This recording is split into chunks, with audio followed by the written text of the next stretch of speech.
O ano de 2026 começou repleto de notícias. No dia 3 de janeiro, tivemos a queda do Maduro na Venezuela. Em fevereiro, a Suprema Corte dos Estados Unidos suspendeu todas as tarifas comerciais impostas por Trump. E em março, tivemos a escalada do conflito no Irã. Isso sem contar todos os escândalos do Banco Master, envolvendo até mesmo ministros do STF. Em meio a esse cenário, existe um evento que o mercado já começou a precificar e que, dependendo de como se desenvolver, pode ser um dos pontos de inflexão mais importantes na história da alocação de capital de risco no Brasil. Eu sou o Felipe Sartori e vem comigo que hoje nós iremos analisar o histórico dos ciclos políticos e o comportamento do mercado financeiro. 2002 a 2008. O choque exógeno e a ancoragem de expectativas. O mercado financeiro ele não opera sobre o passado nem o presente. Ele foca no futuro, especificamente as distribuições de probabilidade de algo acontecer ou não. E em 2002, essa probabilidade era extremamente adversa. O Brasil havia acabado de sair da memória do confisco das poupanças. E o candidato favorito nessas eleições, Luiz Inácio Lula da Silva, tinha um discurso bem agressivo e era extremamente cético quanto ao mercado financeiro. O resultado foi uma precificação de risco nas alturas. O dólar chegou a subir 60% e a bolsa caiu 58%. Agora imagine você na frente do computador em outubro de 2002, no período pré-eleitoral. O dólar batendo R$4, o equivalente a mais ou menos 18 nos dias de hoje. Todo mundo falando que o Brasil ia quebrar. O mais sensato parecia vender tudo e sair do país, não é mesmo? Mas quem fez isso entregou o patrimônio de uma vida inteira na mão de quem teve sangue frio. O mercado não viu chegar uma combinação de dois fatores que mudariam a história do Brasil para sempre. Uma mudança de postura interna e um gigante ciclo de commodities que iria cair no colo da economia brasileira. Em julho de 2002, no auge do pânico, o Lula ele redigiu a Carta ao Povo, um documento onde ele comentava que iria honrar contratos, respeitar a dívida externa e manter políticas para preservar a saúde econômica brasileira. Inclusive, nomeou na época o Henrique Meirelles, um nome amplamente respeitado pelo mercado financeiro, para o Banco Central. Ficou claro, aquele não era o Lula de 89. O verdadeiro prêmio veio para quem conseguiu entender que o Brasil estava barato demais para ser ignorado. Enquanto a loucura das pessoas fazia o índice Ibovespa derreter, naquele mesmo momento, os pilares do maior ciclo de alta da história da Bolsa Brasileira estavam sendo colocados. De 2003 a 2008, o Ibovespa ele não subiu, ele explodiu. Quem teve sangue frio para comprar as ações no auge do pânico em 2002, viu seu patrimônio se multiplicar por 7 vezes. Uma valorização de mais de 600%. E algumas ações subindo muito mais do que isso, como o caso de Uzi Minas, que subiu mais de 1000%, CSN, Gerdau, inúmeras empresas nesse período explodiram. Mas é preciso decompor esse resultado em etapas. Não é um simples fator que ocasionou isso. Podemos falar que majoritariamente foram duas razões para essa alta estrutural, e distinguir uma da outra é muito importante para fazer uma análise séria. O primeiro fator ele foi endógeno, ou seja, interno, e foi a ancoragem das expectativas fiscais. A combinação da carta que o Lula escreveu para o povo, a combinação de nomeações que o mercado vinha respeitando e o início de fato de práticas de responsabilidade fiscal e superávit primário fizeram uma Selic que estava num patamar muito elevado entrar em trajetória de queda e uma inflação continuar sob o controle. E isso restaurou a credibilidade institucional do Brasil e abriu um espaço gigantesco para capital estrangeiro. E o segundo ele foi exógeno, ou seja, não tem relação interna com o Brasil, são fatores externos que acabam beneficiando o nosso país. E nesse caso foi um choque no preço de algumas commodities que não tinha tido um precedente histórico até então. A China ela ingressou num crescimento muito grande, em alguns anos inclusive chegando a bater crescimentos do PIB de 2 dígitos, acima de 10%. E naquela época o Brasil acompanhou boa parte desse crescimento, chegando a bater 7% de crescimento em alguns anos. As commodities explodindo, petróleo, ferro. O Brasil estava no lugar certo e na hora certa. Quem ficou investido nos 2 mandatos do governo Lula, mesmo considerando a crise de 2008, acabou ganhando quase 500% em reais e quase 2 vezes isso em dólar. Pensa comigo, quem vendeu tudo em 2002, pensando pelo pior, acabou perdendo um rally gigantesco. Perdeu a oportunidade de multiplicar o seu patrimônio por 7 vezes. E quem ficou investido ou comprou mais, aproveitou uma oportunidade que dificilmente bate na porta. 2015 a 2018. O mercado precifica direção, não resultado. O caso de 2002 ele não é o único na história. O mercado ele tem características que poucas pessoas entendem de fato. Ele não precisa esperar a realidade acontecer. Ele precisa enxergar o caminho que as coisas estão tomando. Ele compra a expectativa. E foi exatamente isso que aconteceu de 2015 a 2018. O segundo mandato da Dilma foi um desastre econômico. A inflação disparou, o PIB afundou, foram 2 anos seguidos de quedas do PIB superiores a 3%, em um momento onde o mundo inteiro ia bem. Só o Brasil estava nessa crise. O país entrou numa recessão profunda, as contas públicas estavam no vermelho e a presidente estava sofrendo um processo de impeachment que dividiu o país em uma polarização que dura até hoje. Não tinha nada para comemorar, então é de se imaginar que a bolsa ia estar caindo nesse período, não é mesmo? Não. A bolsa, na verdade, já estava subindo, e subindo bastante. Porque o mercado não estava olhando para o presente, não estava olhando para aquele processo de impeachment doloroso que estava acontecendo. Ele estava comprando o futuro, enxergando que tinha luz no fim do túnel. O horizonte mostrava que o futuro seria melhor. Em termos práticos, 2016 foi o ano de uma limpeza da dita herança maldita. A bolsa não esperou o impeachment ser aprovado em agosto para começar a se recuperar. O rally, ou a alta expressiva que a gente observa, começou em janeiro de 2016, quando já começou a se precificar uma mudança no governo. Em março daquele mesmo ano, a gente viu uma alta de quase 17% na Bolsa Brasileira. A maior alta até então, desde aquele início do ciclo de commodities do Lula 1. O mercado comprou a credibilidade da equipe econômica escalada por Michel Temer. A indicação de Henrique Meirelles foi vista como o fim da contabilidade criativa adotada no governo Dilma. Com a chegada de Michel Temer, ficou claro que a recuperação econômica estava em trajetória. A Selic caiu de 14,25% para 6,50%. A inflação caiu de quase 10% para menos de 3%. E no final de 2016 foi aprovada a PEC do teto de gastos, algo inédito até então para a economia brasileira. Aí que entra um ponto que poucas pessoas de fato entendem. O Temer, mesmo com todas essas reformas e ajustes que vinha fazendo, entregou as contas públicas no vermelho para o Bolsonaro. Só que a trajetória de melhora já vinha acontecendo. O déficit vinha reduzindo ano após ano. Era nítido que o Brasil iria melhorar economicamente. É por isso que, somando o segundo mandato da Dilma, mesmo com todo o caos econômico e o processo de impeachment, mais os 2 anos de Michel Temer, a gente viu uma bolsa subindo cerca de 75%, o equivalente a 15% ao ano. Nada mal para um período horroroso para a economia brasileira. Pensa bem, a bolsa subiu quase 76% num período horroroso. País em recessão, o presidente era investigado, as reformas mais importantes, como a da Previdência, ainda nem tinham sido colocadas em pauta. Durante aquele período existiu uma greve de caminhoneiros e o Brasil ainda operava todo ano no déficit público. Isso não é contraditório, isso é o mercado funcionando, enxergando luz no fim do túnel, trabalhando exatamente como ele foi feito para trabalhar, operando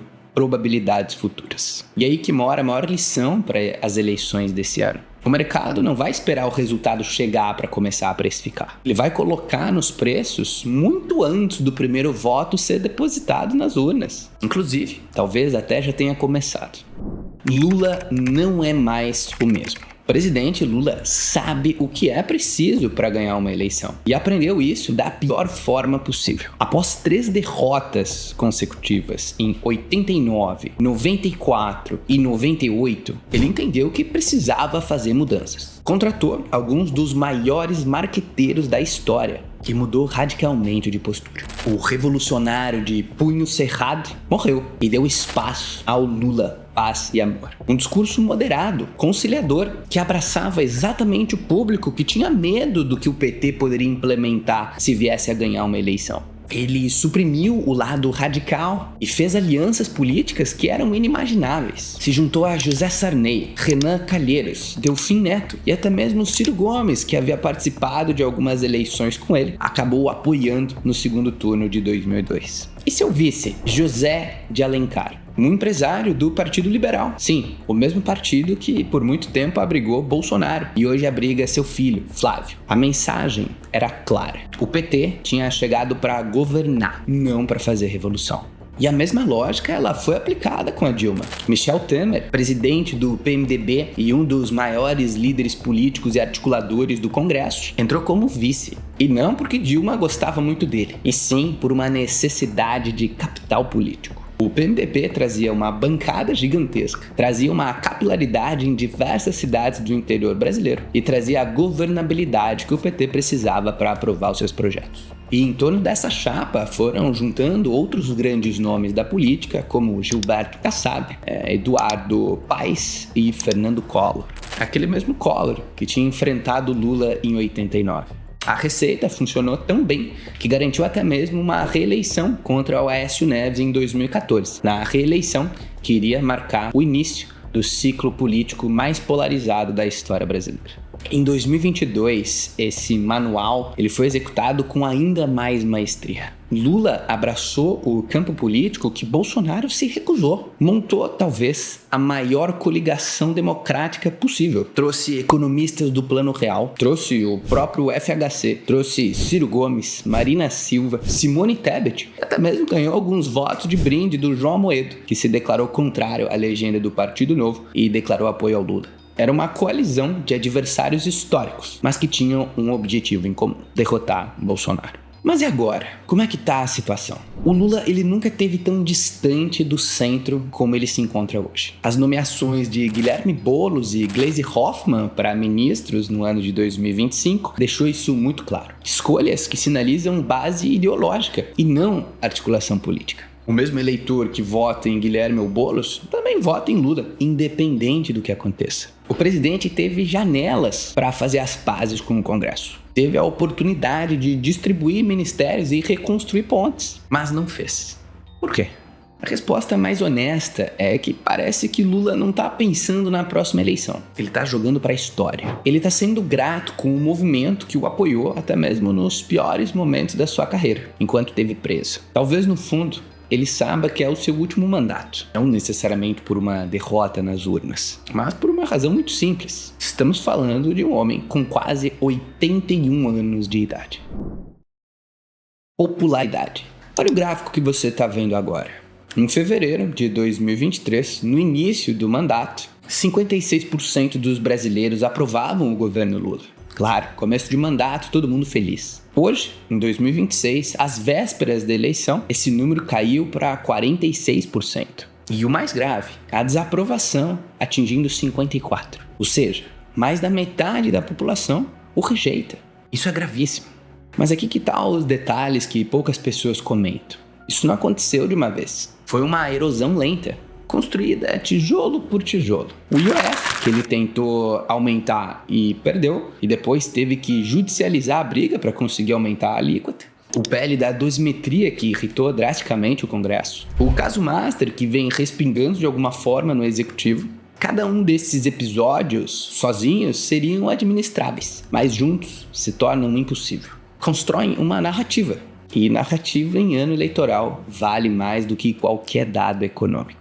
É aí que a comparação com a Dilma assusta um pouco o PT. A Dilma nunca foi condenada na Lava Jato, mas a percepção popular não tinha nenhum parecer jurídico. A percepção popular trabalha com narrativa, e a narrativa era simples: o governo é corrupto. Quem que está no comando do governo? Lula está vivendo esse roteiro na pele. E eu quero ser justo aqui. Esse escândalo do caso Master não é de esquerda, não é de direita, não é de centro. Ele é do sistema. Ele envolve empresários, lobistas, até mesmo ministros do Supremo Tribunal Federal. Mas o eleitor muitas vezes não sabe fazer essa distinção na hora de votar. O resultado está nas pesquisas que vêm saindo recentemente. E com Flávio Bolsonaro, que vem crescendo drasticamente nas pesquisas e, dependendo, chega até a ganhar de 1 ponto percentual de Lula. Há 18 meses atrás, isso seria impensável. Lula era favorito absoluto. Hoje, as eleições estão mais abertas do que nunca. E o mercado já percebeu isso. O governo sabe disso. O governo sabe que a situação é delicada. E o comportamento nos últimos meses deixou bem claro isso. Quando um governo começa a distribuir benefícios às vésperas de uma eleição, ele não está governando, ele está comprando tempo. E é exatamente isso que nós estamos vendo agora. A isenção do imposto de renda talvez seja o tema mais emblemático. É uma pauta importante, sem dúvida nenhuma. Mas se fosse realmente prioridade, teria sido votada no primeiro ano de mandato. Não no último ano, quando as pesquisas já começavam a apontar uma queda de popularidade. O timing fala mais do que qualquer discurso. E os combustíveis, eles contam a mesma história. Com o petróleo disparando por conta do conflito no Irã, o governo reduziu os impostos da gasolina e do diesel na bomba de combustível em pleno ano eleitoral. Você já viu esse filme? Em 2022, o Bolsonaro fez exatamente a mesma coisa. Tinha acabado de estourar a guerra Rússia e Ucrânia, ele optou pela mesma decisão. O mesmo movimento, com o mesmo produto, visando o mesmo público no mesmo ano eleitoral. O nome técnico é política fiscal expansionista em ano eleitoral. O nome comum é populismo. E agora? A oportunidade. Então, vou direto ao ponto. O Brasil tá barato ou tá caro? Para responder essa pergunta é necessário um ponto de comparação justo. Em 2013 a 2015, o Brasil era um país totalmente diferente do que é hoje. Uma situação muito mais frágil. O Banco Central sem autonomia formal, a inflação em trajetória ascendente e as contas públicas se deteriorando. Sem contar que no primeiro mandato de Lula, o país não tinha reservas cambiais, algo que assustava muito os investidores. O horizonte político já sinalizava o que ia acontecer. O impeachment, a recessão, a Lava Jato. Praticamente todos os indicadores apontavam para a deterioração futura do país. E mesmo assim, quem se posicionou naquela época, no auge da crise, conseguiu capturar um movimento de bolsa extremamente relevante, o maior da história recente desde aquele grande ciclo de commodities. Agora olha para o cenário atual. O Brasil tem reservas cambiais na casa de 360 bilhões de dólares. O Banco Central é independente por lei desde 2021 e vem aguentando pressão atrás de pressão. A inflação, apesar de ainda pressionada, está nas mínimas históricas desde que o IPCA foi criado. E o juro real, que desconta a inflação, superando a casa de 7% ao ano. Um dos patamares mais elevados entre as economias relevantes do mundo, se não o mais. Para contextualizar um pouco, essa média de juro real em países desenvolvidos gira em torno de 0 a 2%. Retorno real de 7% em uma economia sólida, com reservas cambiais, um arcabouço fiscal minimamente crível e um mercado de capitais tão desenvolvido quanto o brasileiro, é no mínimo uma anomalia. E anomalias, por definição, tendem a se corrigir. Em renda fixa, isso se traduz em uma oportunidade muito concreta. Títulos públicos atrelados à inflação, as chamadas NTN-Bs, oferecem retornos que historicamente só foram ofertados em momentos de crises severas. O momento atual ele oferece uma oportunidade que, numa normalização do país, ela vai se fechar. E eu não estou falando que o Brasil precisa se desenvolver para isso dar certo. Uma simples regressão à média, aquela eterna nota 6 brasileira, um país que nunca vai se desenvolver, mas também nunca vai quebrar, já oferece uma oportunidade de ganho razoável para quem se posicionar no momento atual.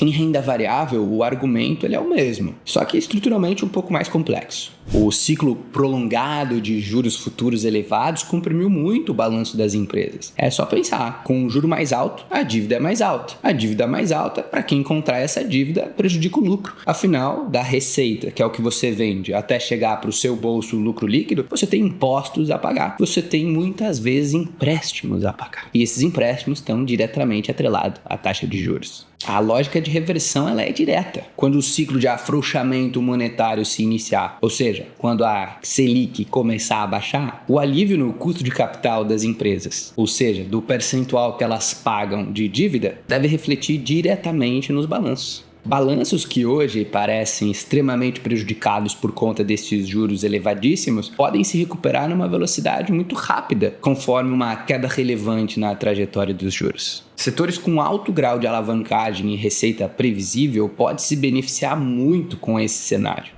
Empresas de utilidades básicas, concessões, varejo estruturado, tendem a ser os primeiros a se beneficiar numa queda de juros. E como já demonstramos ao longo desse vídeo, o mercado não espera esse corte de juros acontecer para começar a precificar. Ele antecipa a direção. O argumento não é que o Brasil está resolvido. Ele não está. Os problemas fiscais e estruturais, eles existem. Só que a dinâmica política brasileira, ela limita tanto um crescimento exagerado quanto uma queda repentina. E é exatamente nessas assimetrias entre um prêmio de risco elevado por conta de uma percepção ruim do país e fundamento que são mais sólidos do que quando comparado a momentos anteriores, que residem as janelas de alocações mais interessantes. Risco existe. Sempre existiu em qualquer ciclo que nós analisarmos. Mas risco sem retorno não é investimento. Retorno real acima de 7% com a estrutura institucional do mercado brasileiro é um dado que merece uma atenção analítica séria, independente de qual seja o resultado nas eleições de outubro. A bolsa e o dinheiro que precisa de um novo lar. O argumento mais poderoso, ele não está só nos juros, ele está no contexto global. Com toda a insegurança causada pelos conflitos que os Estados Unidos vêm proporcionando e diversas crises econômicas e migratórias que vão passando na Europa, o dinheiro ele vem buscando uma nova casa para se alocar. Investidores institucionais estão buscando mercados emergentes para colocar o dinheiro de fundos de pensão, fundos de investimento. É necessário em situações de crise uma diversificação. A China é a primeira opção, óbvia, mas não é tão simples assim. Colocar dinheiro lá e tirar numa velocidade rápida é difícil. É um mercado muito regulamentado. Boa parte das empresas são estatais ou tem o governo como sócio. E a economia chinesa ela é bem limitada, por mais que tenha inúmeras indústrias, não são todas que estão disponíveis na bolsa para um investidor internacional investir.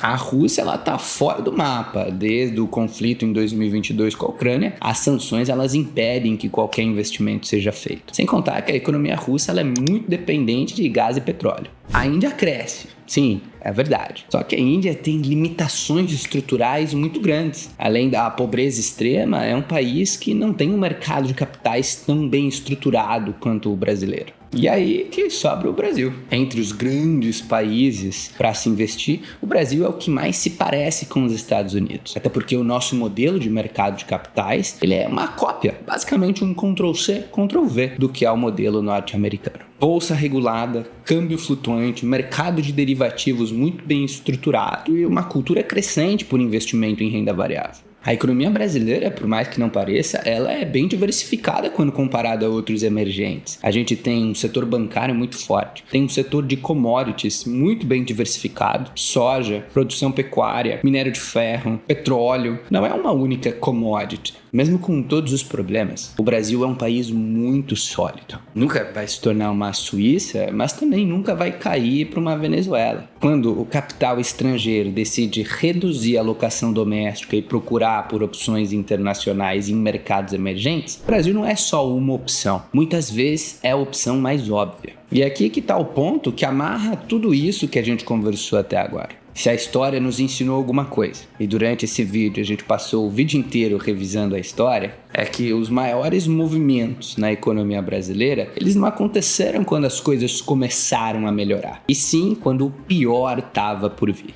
quando todo mundo ainda tinha medo. Em 2002, o dólar batia R$4 e a bolsa despencava quase 60%. Quem comprou lá multiplicou o patrimônio por 7 vezes. Em 2016, o país estava numa recessão profunda. A presidente sofrendo impeachment, as contas públicas no vermelho. Quem comprou durante aquele período ainda assim ganhou quase 80%. O padrão é sempre o mesmo. O mercado não espera a tempestade passar. Ele compra no momento que o céu ainda está fechado, mas a direção do vento já começou a mudar. E para falar bem a verdade, a situação atual já começou a dar indícios de um grande novo ciclo. Ainda é cedo para cravar, mas existem grandes chances de quem estiver comprando agora colher ótimos frutos no futuro. Agora, se você quiser entender quais seriam as melhores ações, os melhores investimentos para esse cenário atual, para o seu tipo de investidor, para a sua realidade, me manda uma mensagem lá no meu Instagram, que eu vou estar respondendo todo mundo. Se você gostou do vídeo, não se esquece de se inscrever no canal e deixar um like. E claro, não se esqueça, cuide bem do seu dinheiro.